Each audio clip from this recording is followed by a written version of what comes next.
হাজারো ব্যথা বেদনার পরে ফিরে আসনি তুমি আপন ঘরে। দিনের আলো তুমি ছড়িয়ে দিতে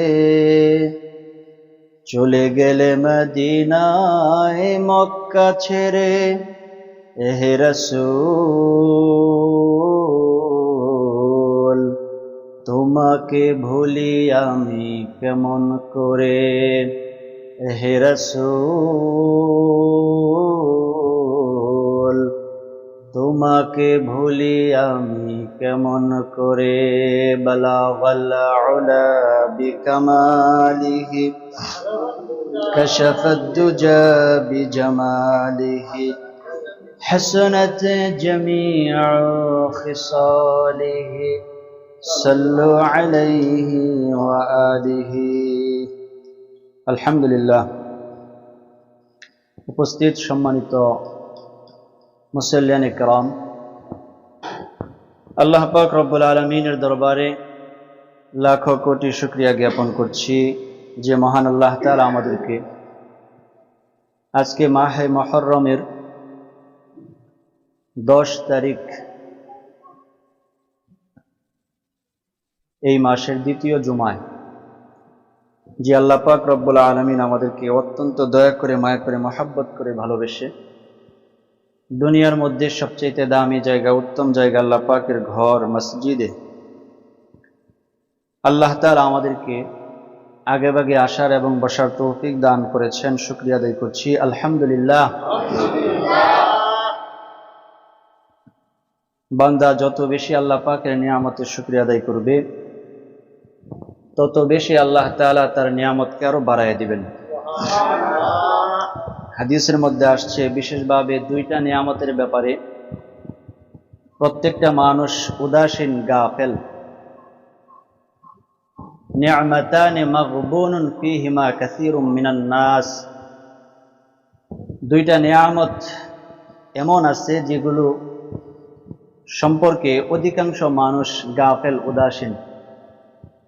এর মধ্যে একটা নিয়ামত হলো আসিহা, সুস্থতা। আরেকটা নিয়ামতের নাম হলো ওয়াল ফারাগ, আমাদের অবসর সময়। এই দুইটা নিয়ামতের ব্যাপারে অধিকাংশ মানুষ গাফেল, উদাসীন। সুস্থতা একটা নিয়ামত, অবসর সময় এটা আল্লাহ পাকের পক্ষ থেকে আমাদের জন্য নিয়ামত। যদি বান্দা কাজকর্মে মশগুল থাকে তাহলে আল্লাহ পাকের ইবাদত করার সুযোগ পাবে না। আর যখন আল্লাহ তাআলা তাকে আল্লাহ পাকের হুকুমগুলি আদায় করার জন্য অবসর সময় দিবেন, তখন বান্দা দুনিয়াবি কাজ করার পাশাপাশি আখিরাতের কাজগুলোকেও আঞ্জাম দিতে পারবে। আবার একই সাথে সুস্থতা এটা না থাকলেও বান্দা অবসর সময়কে কাজে লাগাইতে পারবে না। এজন্য দুইটা নিয়ামত, যে দুইটা নিয়ামত আল্লাহ তাআলা প্রত্যেকটা মানুষকেই কম বেশি দিয়ে থাকেন এবং দেন, এর মধ্যে একটা নিয়ামতের নাম হলো আসিহা, সুস্থতা, আর একটা নিয়ামতের নাম হলো ওয়াল ফারাগ, অবসর সময়। এই দুইটাকে আমাদের কাজে লাগানো উচিত। আমার ভাইরা, প্রচন্ড গরম, আলোচনা করার যেই মন মানসিকতা ছিল, আজকে হয়তোবা গরমের কারণে ওইভাবে আলোচনা করার মন মানসিকতা একটু চেঞ্জ হয়ে গেছে। এখন চাইতেছি কিছু ঝরা কথা বলে আপনাদের সাথে এমনি একটু মুজাকারা করে ইনশাআল্লাহ আমরা আমাদের জুমার নামাজ আদায় করব। এক্ষেত্রে আমাদেরকে সর্বপ্রথম মনে রাখা উচিত যে বিগত যে আরবি বছরটা ছিল, এই বৎসর কিন্তু আমাদের মধ্য থেকে বিদায় নিয়ে চলে গেছে, যেটা ছিল হিজরি সনের 1446 বছর। এখন আমরা যেই সালের মধ্যে প্রবেশ করেছি, হিজরি সাল, এটাকে বলা হয় 1447 সাল। অর্থাৎ আমার আপনার জীবন থেকে এই যে দীর্ঘ একটা সময়, একটা বৎসর চলে গেল, এর মধ্যে অনেক মানুষ আমাদের মধ্য থেকে গত হয়ে গেছেন, বিদায় নিয়ে দুনিয়া থেকে চলে গেছেন। আমাদেরকে আল্লাহ তাআলা হায়াতের জিন্দেগি এখনো পর্যন্ত বাকি রেখেছেন, আমরা এখনো বেঁচে আছি, সুস্থ আছি। এর ভিতর দিয়েও মানুষ এতই নেমক হারাম বা এতই আল্লাহ পাকের নাফরমান যে তার জীবন থেকে একটা জিনিস চলে যায়, আর অনেক নির্বোধ, অনেক বোকা তার জীবন থেকে এই সালটা চলে যাওয়ার পরে, বছরটা চলে যাওয়ার পরে জন্মদিন নামে হ্যাপি বার্থডে টু ইউ এটা বলে বলে চিল্লায়া চিল্লায়া সে তার জন্মদিন পালন করে, হাসি খুশি মোমবাতি জ্বালায়া কেক কাটে, কত কাহিনী সুবহানাল্লাহ। বিশেষ করে আমাদের যারা নায়ক নায়িকা আছে, যাদেরকে আমরা আমাদের আইডল মনে করি, হ্যাঁ, যাদেরকে আমরা ফলো করি, তারা যেভাবে চুল কাটে ওইভাবে চুল কাটি। নায়িকারা যে শাড়ি পরে, যে ড্রেস পরে, এই ড্রেস আমার আপনার স্ত্রী মেয়েদেরকে পড়ায়, যে তারা তাদের জন্মদিন যেভাবে পালন করে, তাদের জীবন থেকে একটা বছর অতিবাহিত হওয়ার পর, যে তাদের মধ্যে এটা নিয়ে কোনো অনুশোচনাই নাই যে আমার আপনার জীবন থেকে যে একটা বছর চলে গেল, বিগত এক বছরের আমার কি প্রাপ্তি, কি অর্জন, আমি কতটুকু আল্লাহ পাকের দিকে ধাবিত হতে পারলাম, কতটুকু আমার জীবনকে আখিরাতের জন্য সুন্দর করতে পারলাম, এই নিয়ে আমাদের কোনো মাথা ব্যথা নাই। যতই দিন যাচ্ছে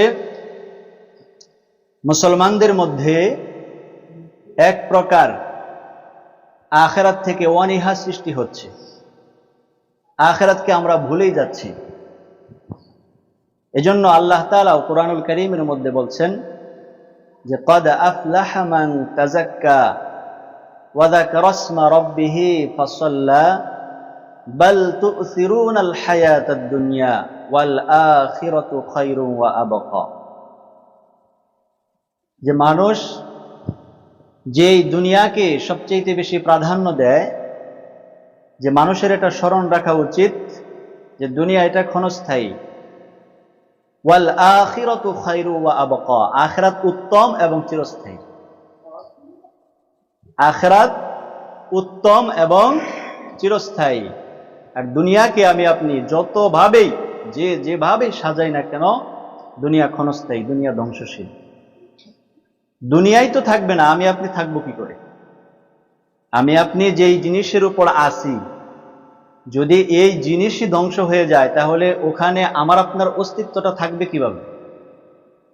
যে জাহাজের উপর আমি আপনি সওয়ার হয়ে চলি, যদি ওই জাহাজটাই ডুবে যায়, তাহলে আমার আপনার অস্তিত্ব বাকি থাকে? বাকি থাকে। তাহলে যে দুনিয়ার মধ্যে আমরা চলাফেরা করতেছি, এই দুনিয়াকেই আল্লাহ তাআলা ধ্বংস করে দিবে। এজন্য দুনিয়াকে দুনিয়ার জায়গায় রেখে আমাদের উচিত আখিরাতের জন্য প্রস্তুতি গ্রহণ করা। রাসূলুল্লাহ সাল্লাল্লাহু আলাইহি ওয়াসাল্লাম গোটা জিন্দেগি উনার কোন সাহাবীরা যখন দুনিয়া নিয়ে আলোচনা করত, দুনিয়ার কোনো লাভ নিয়ে, দুনিয়ার কোনো এরকম ভাবে যেই জিনিসটা লাভজনক, এরকম কোনো কিছু রাসূলের সামনে আলোচনা করলে আল্লাহ রাসূল সাল্লাল্লাহু আলাইহি ওয়াসাল্লাম এর বিপরীতে আখিরাতের জন্য কি শ্রেষ্ঠ ওটা বলে দিতেন। এটা রাসূল সাল্লাল্লাহু আলাইহি ওয়াসাল্লামের একটা স্বভাব ছিল যে তিনি দুনিয়া যখন সাহাবায়ে কেরাম ওনার সামনে আলোচনা করত দুনিয়াকে নিয়ে, যে ওই সময় রাসূল সাল্লাল্লাহু আলাইহি ওয়াসাল্লাম আখিরাতকে স্মরণ করানোর জন্য এমন একটা কথা বলে দিতেন যে যার মাধ্যমে আখিরাতের ফায়দা হয় দুনিয়ার পাশাপাশি। এরকম একজন সাহাবী উনি বলতেছেন যে আমরা যখন যুদ্ধে খাইবার বিজয় করলাম, খাইবারের যুদ্ধে বিজয় লাভ করার পরে আমরা অনেক গনিমতের মাল হাসিল করলাম। এর মধ্যে অনেক যুদ্ধবন্দী ছিল, গনিমতের মাল হিসাবে অনেক মাল সামানা ছিল। এখন গনিমতের মাল যার যেটা ভাগে পড়ছে, হয়তোবা ওই জিনিসটা কারো প্রয়োজন নাই, আবার যার যেটা প্রয়োজন এই জিনিসটা হয়তোবা আরেকজনের কাছে আছে। তো এটা ওই সময় যুদ্ধের পরে বেচা কেনা শুরু হয়ে যেত, যার যেটা প্রয়োজন আরেকজনের কাছ থেকে কিনতো, আর আমার যেটা প্রয়োজন নাই এটা আবার বিক্রি করে দিত অন্য কারো কাছে। তো এইভাবে করতে করতে এক সাহাবী বলেন যে আমি আমার গনিমতের মাল বিক্রি করতেছিলাম আর খরিদ করতেছিলাম, আমার যেটা প্রয়োজন কিনতেছিলাম, আমার যেটা অপ্রয়োজনীয় এটা আমি বিক্রি করতেছিলাম। এইভাবে করে করে আমার প্রায় 300 উকিয়া লাভ হয়েছে। এটা সহজ বাংলা হলো প্রায় 3000 দিরহামের মতো লাভ হয়েছে। কত?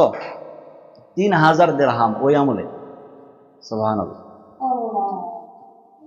তো এটা নিয়ে উনি আল্লাহ রাসূল সাল্লাল্লাহু আলাইহি ওয়াসাল্লামের কাছে চলে গেছেন। ইয়া রাসূলুল্লাহ সাল্লাল্লাহু আলাইহি ওয়াসাল্লাম, আজকের এই ব্যবসায় আমার এত পরিমাণ লাভ হয়েছে, আমি আপনাকে কি বলবো যে এই লাভ বর্ণনাতীত, এটা বর্ণনা করার মতো নয়, অনেক লাভ হয়ে গেছে আমার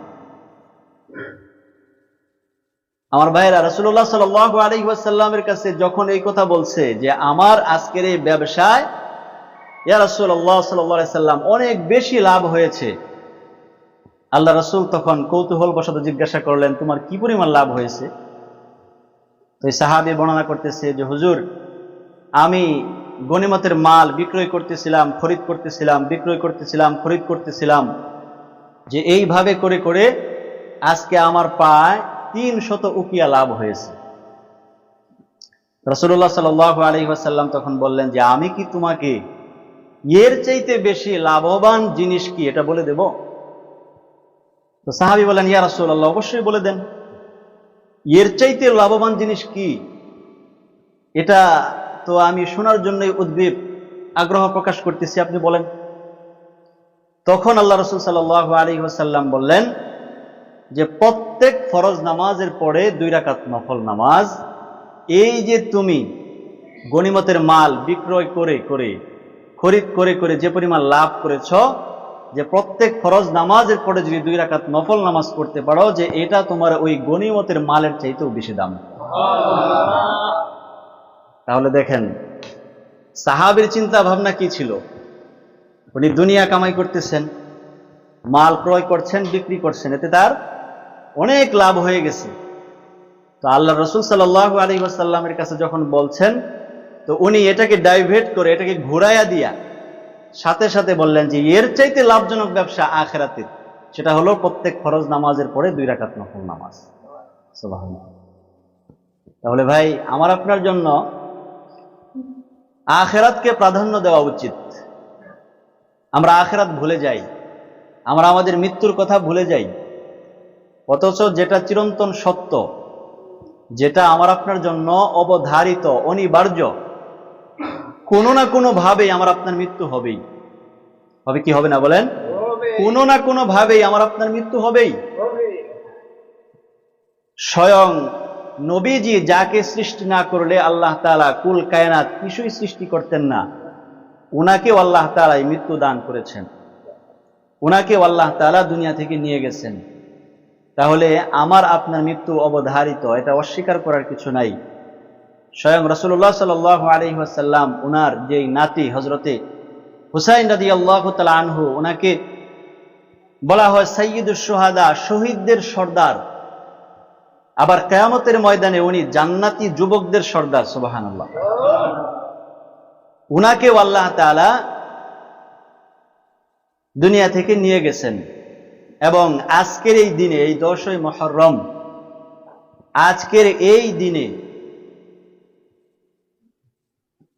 হযরতে হুসাইন রাদিয়াল্লাহু তাআলা আনহু, রাসূল করিম সাল্লাল্লাহু আলাইহি ওয়াসাল্লামের দৌহিত্র আদরের নাতি, ওনার যেই কলিজার টুকরা হযরতে ফাতেমা রাদিয়াল্লাহু তাআলা আনহা, ওনার নয়নের মণি, ওনাকে নির্মম ভাবে কারবালার ময়দানে যেই দিন শহীদ করা হয়েছিল, ওই দিনটাও ছিল এই 10ই মুহররমের দিন। তাহলে আজকেও কিন্তু আমরা এই 10ই মুহররমের মধ্যেই অবস্থান করছি। হয়তো বা অনেকেই গত সপ্তাহের আলোচনা শুনে রোজা রেখেছেন। আল্লাহ তাআলার কাছে এই মুহররম মাসের রোজা, মাহে রমাদানের রোজার পরে যদি কোনো রোজা দামি থেকে থাকে, তাহলে সেটা হলো এই মুহররম মাসের রোজা। আফদালুস সিয়ামি বাদা রমাদান শাহরুল্লাহিল মুহররম। আল্লাহর পয়গম্বর বলেন যে আফদালুস সিয়ামি বাদা রমাদান, মাহে রমাদানের পরে সবচেয়ে উত্তম রোজা যদি কোনোটা আল্লাহ তাআলার নিকট থেকে থাকে, সেটা হলো শাহরুল্লাহিল মুহররম, মুহররম মাসের রোজা। তো আল্লাহ রাসূল সাল্লাল্লাহু আলাইহি ওয়াসাল্লাম যখন হিজরত করে মদিনায় গেছেন, যে ওই সময় গিয়ে দেখলেন যে ইহুদিরা এই দিনে রোজা রাখে। তো রাসূলুল্লাহ সাল্লাল্লাহু আলাইহি ওয়াসাল্লাম জিজ্ঞাসা করছেন যে তোমরা এই দিনে রোজা রাখার কারণ কি, 10ই মুহররমের দিন? তো ইহুদিরা বলল যে আমাদের নবী মুসা আলাইহিস সালাতু ওয়াস সালাম, উনাকে আল্লাহ তাআলা ফেরাউনের কবল থেকে এই দিনে নাজাত দান করেছিলেন, আর মুসা আলাইহিস সালাতু ওয়াস সালাম শুকরিয়া স্বরূপ এই দিনটাতেই একটা করে রোজা রাখতেন, এজন্য আমরাও রাখি। তো নবীজি বললেন যে আমি তো নবী, মুসা আলাইহিস সালাতু ওয়াস সালাম তিনিও নবী, আমরা নবী হিসাবে একজন আরেকজনের প্রতি বেশি হকদার, এজন্য আমি নবী এই দিনটাতে রোজা রাখলাম, এবং সমস্ত সাহাবায়ে কেরামদেরকে বললেন যে তোমরাও এই দিনটাতে রোজা রাখবা, তবে রোজা রাখার ব্যাপারে তোমরা ইহুদিদের বিরুদ্ধাচরণ করবা। তারা একটা রাখে, তোমরা দুইটা রাখবা, হয় আগের দিন এবং 10ই মুহররমের দিন 9-10 মিলায় রাখবা, আর না হয় 10 তারিখ এবং 11 তারিখ, এই দুইটা দিন তোমরা রোজা রাখবা। রাখলে কি হবে? রাসূলুল্লাহ সাল্লাল্লাহু আলাইহি ওয়াসাল্লাম বললেন যে ইন্নী আহতাসিবু আলাল্লাহ আইয়ুকাফফিরা আস-সানাতাল্লাতী ক্বাবলাহু ওয়াস-সানাতাল্লাতী বা'দাহু, আমি নবী আশা রাখি আল্লাহ তাআলার কাছে যে এই রোজা রাখার বিনিময় আল্লাহ তাআলা বান্দার পূর্বের 1 বছরের এবং সামনের 1 বছরের গুনাহ খাতা আল্লাহ তাআলা মাফ করে দিবেন। তো এই রোজাটা অনেকে হয়তো বা রাখছি, অনেকে হয়তো রাখতে পারি নাই। যদি আল্লাহ তাআলা আমাকে আপনাকে বাঁচায় রাখে, সামনের বছর যদি সম্ভব হয় আমরা রাখবো ইনশাআল্লাহ। আমিও রাখতে চাইছিলাম কিন্তু রাখা হয় নাই। রাত্রে 3টার সময় উঠছি, ওঠার পরে ওযু টুজু করে প্রস্তুতি নিছি যে সাহারি খাবো। ওই সময় হঠাৎ করে মনে হয়েছে যে রাইস কুকারে ভাতই বসানো হয়নি। এখন তাড়াহুড়া করে তখন তো আর কোনো ইয়াদ পাইলাম না, ওইভাবে রাখা হয় নাই। আজকে আবার দুপুরে একটা জায়গায় দাওয়াত হয়ে গেছে, তো যার জন্য করা হয়নি আর কি। তো চেষ্টা করবো আমরা ইনশাআল্লাহ আমল করার জন্য। আমল সে জিন্দেগি বনতি হয়, নফল আমলের দ্বারা বান্দা আল্লাহ তাআলা সবচেয়ে বেশি নিকটবর্তী চলে যায়। বান্দা যত বেশি নফল ইবাদত করে, নফল আমল করে, যে এর মাধ্যমে আল্লাহ তাআলা ওই বান্দাকে মহব্বত করতে থাকেন, ভালোবাসতে থাকেন। এজন্য ফরজের পাশাপাশি পারলে নফলের ইহতিমাম করা, বেশি বেশি নফল পড়া এবং নফল রোজা, নফল নামাজ এগুলো আদায়ের জন্য চেষ্টা করা। যাই হোক, প্রচন্ড এই গরমের মধ্যে সবকিছু একটা সীমাবদ্ধতার ভিতরে রেখে আমাদের আজকের এই আলোচনাকে আমরা এই পর্যন্তই সংক্ষিপ্ত করলাম। যা কিছু বললাম শুনলাম, আল্লাহ তাআলা যেন প্রত্যেককেই এর উপর আমল করার তৌফিক দান করে, সকলে বলে আমিন। ওয়া আখিরু দাওয়ানা আলহামদুলিল্লাহি রাব্বিল